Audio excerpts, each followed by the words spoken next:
Hey Hebrew fans, today a tour of my Grayskull. So what I've done is I've added these little posts to hold the floor up, because we know these floors get kind of flimsy. So you can see I have my posts located in there to hold them up, and I have 2 posts on each floor. And what's nice is there's a divot in the floor right here that happens to match my post. Now, to make it so it's a little bit adjustable, I did add an eraser on the top up here, and that eraser then helps pad the area and keeps it from falling out and sliding. So that works pretty good there.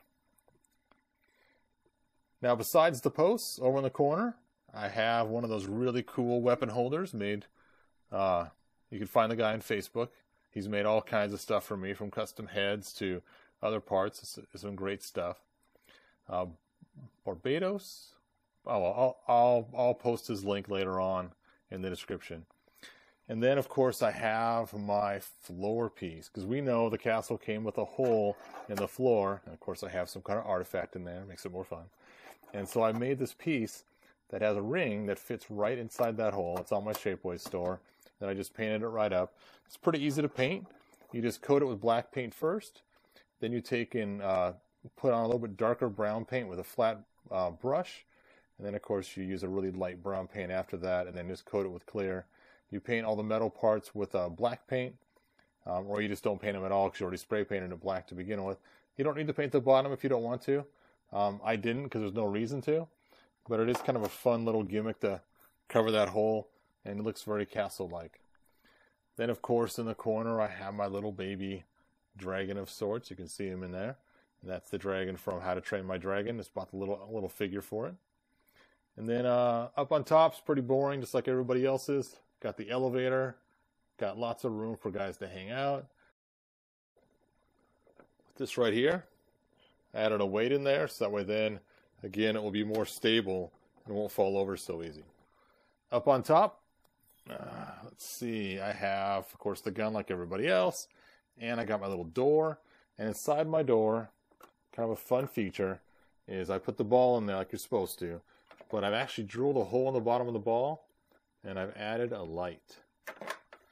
So, believe it or not, that does light up. Let me go ahead and turn off these lights here, so you can see how that lights up right there.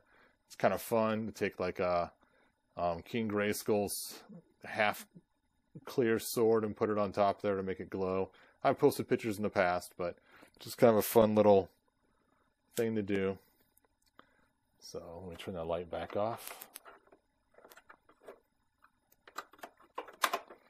And you can see how I added the lights in there and just pushed it right up to... When I did the flag, I added a weight to the bottom, and that weight makes it so that it's really hard to knock over. So let me show you. So here's my flag right here. If I try to knock it over, it just pops right back up like a weeble. So that was the idea, was to add that way up high. And it just looks really awkward. And it makes it hard to actually adjust the gun. Come on, focus. There we go. You can see they're kind of cool. They have some little design to them and shape. I know it's kind of hard to see because they're so white. Once they get painted, though, it's easier to see. But see, they have holes that go right in the sockets. And what you have to do is cut this plastic part out in the middle. I do this so it costs less on Shapeways. They charge you more for each separate piece. And this just kind of saves some money by doing that. So you just cut that right off. If you have to sand it down a little bit. So there they are, complete. They have little buttons kind of on the side so you can pretend to push them. There. Right over just like that. And now this will be the new handle where your grip's on. You just take and line it up and slide it right on there. There we go.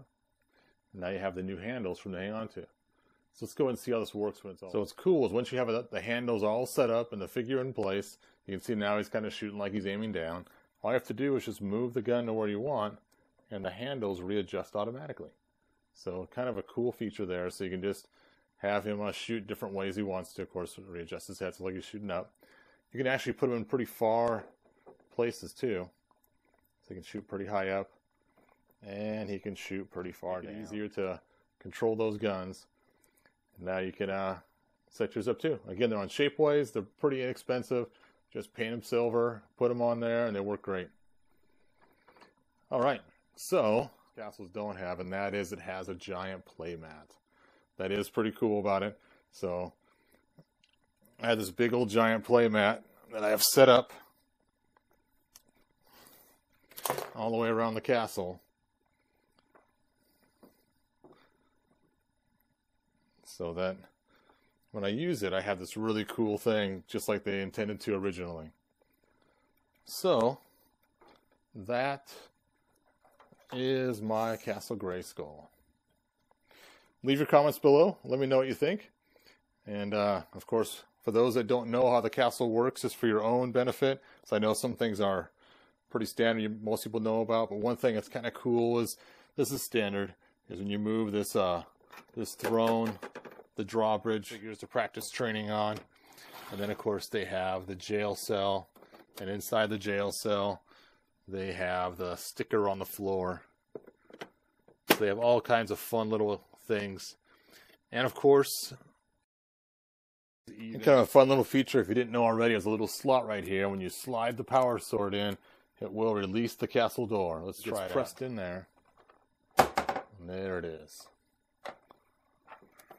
I have the power. All right, you guys, thanks for watching. And that's all I got. Thanks. Bye.